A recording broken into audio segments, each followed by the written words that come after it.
Good morning. Welcome back to Joe Stunner Boxing. Devin Haney's been talking about the upcoming fight with Brian Norman Jr. They're due to meet for the WBO welterweight title on November the 22nd. And Haney has been quite dismissive of Norman. Norman has been, looking very, very good. He knocked out Jin Sasaki in June. It was a real left hook from hell. Knocked Sasaki flat over in Japan. Very, very picturesque, highlight reel sort of knockout. And prior to that, he looked very good as well. He won the title. I think that was his second defence. But Haney is unimpressed. Haney says, no, this is, it doesn't mean anything. His exact words were, I'm a show you it's different levels to this. Different levels to English, obviously, where Haney's concerned. But he said, you did good, but this is a whole different level. Okay, well, you've got to ask the question, considering Haney's recent form, is it a different level? Because we know what happened with Haney and Ryan Garcia. You see, I'm someone who has a lot of sympathy for Haney in that respect. I think pride went before a fall in one sense, because at the moment that Ryan Garcia came in 3 pounds overweight, Haney should have pulled the plug and said, fuck off, I'm not fighting you. If you're not serious about this fight, if you're not prepared to even bother making the weight, why the fuck should I fight you? But of course he didn't. He went ahead with the fight and then got battered from pillar to post against a guy who was juicing. And I absolutely think that Haney should have been reverted to a no contest. I actually agree with a lot of you who in the comments section say that a failed PED test should mean that you have a loss on your record, not a no contest, and the fight should be given to the opponent. I like that idea. That's a very good idea. But no, it's a no contest, but it doesn't alter the fact that Haney got floored, 3 times, and had the crap beaten out of him, and probably isn't going to be the same physically or mentally. And I say this because his fight afterwards against Jose Ramirez he looked absolutely gun-shy, completely gun-shy. He tapped, moved an awful lot. The moment Ramirez got anywhere near him, he was grabbing and holding, he was slipping and sliding, trying to get away. He did not want to engage at all. And you don't have to engage. But there's a difference between boxing on the back foot. You can box on the back foot very aggressively, counter-punch sharply, draw the guy in and then bang, bang, bang, land salvos. Haney wasn't doing that. He was prodding, poking, touching the guy. And yeah, Ramirez looked terrible. He just plodded after him. Didn't really do anything. So Haney won the fight, but he looked gun-shy. He looked very, very, I'm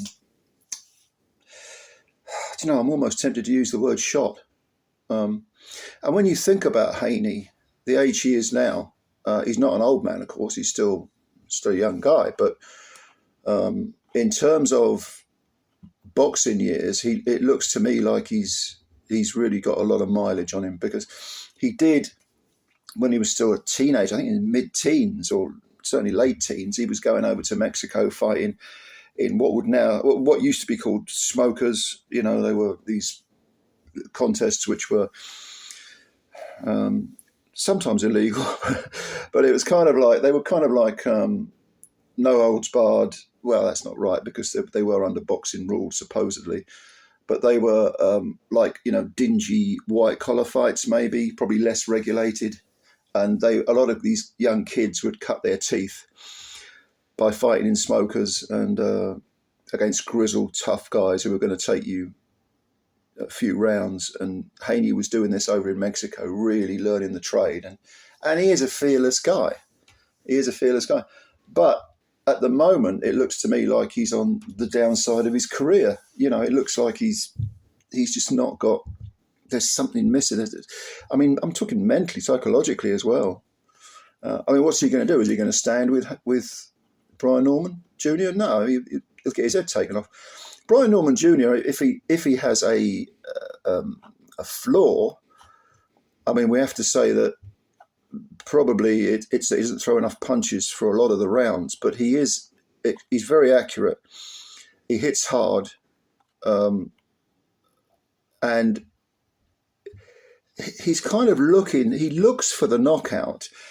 But so I suppose the flaw is that there are periods of around like maybe 20 seconds here, 25 seconds there, where he won't be throwing a lot of punches, and that means he can lose rounds. But when he gets his motor running, he is a very good offensive fighter, and he's got a very good engine. He can carry that power late. Now, in a 12-round fight against the Brian Norman Jr., whose confidence is going to be very, very high, can Haney prod and poke his way to a points decision? Haney himself doesn't try to land a lot of devastating punches. He doesn't have a particularly hard punch, but he can treat a 12-round fight as 12 individual contests. If you look at him against Regis Prograis, I know Prograis was past his best, but he completely whitewashed Prograis with some nice, tidy boxing. He did the same to George Kambosos twice. Just kept him on the end of the jab, let his skills show. That was, aggressive boxing, or, effective boxing. Against Ramirez, he looked scared. But against Norman Jr., he's going to have to be on it for every second of every round, and he's going to have to show some sort of aggression. Otherwise, I think Norman will get so confident, so into his groove that he will just, I don't mean this in a caveman way, but come straight in at Haney and start throwing salvos, not individual punches or ones and twos. He'll start getting in close and letting the hands go. And he does have a pretty good variety of punches. I suppose you could say, if you're going prime for prime, Haney probably has a bigger punch selection, maybe. He's a slicker fighter. But in terms of aggression, of an aggressive style, I'd say Norman Jr. is far superior, and he definitely hits harder. So this fight, to me, I think Norman Jr. is going to start the favourite. Would I rule Haney out? No. It's quite possible he might turn back the clock, and maybe that little run around against Jose Ramirez was just a rust shedder or confidence builder. But yeah, I think the jury is very much out on Devin Haney, definitely. But it's an interesting matchup, and I'm kind of looking forward to it. So let me know what you think. Do you think Haney's shot? Do you think Brian Norman Jr. is underrated? I wanted to see Brian Norman Jr. against Boots Ennis. I think that would be a great fight. And they may yet fight at 154. Boots has gone up, and probably Norman Jr. will go up as well eventually. But I think that would be a really intriguing fight. This has a certain intrigue, but for very different reasons. So let me know what you think. Let me know what your opinion is. Comments below. And yeah, thank you very much for watching the video. Hit the like button if you did like the video, because it helps us out a great deal. And also hit the subscribe button as well. Thank you very much, ladies and gentlemen. I appreciate your time as always, and bye for now.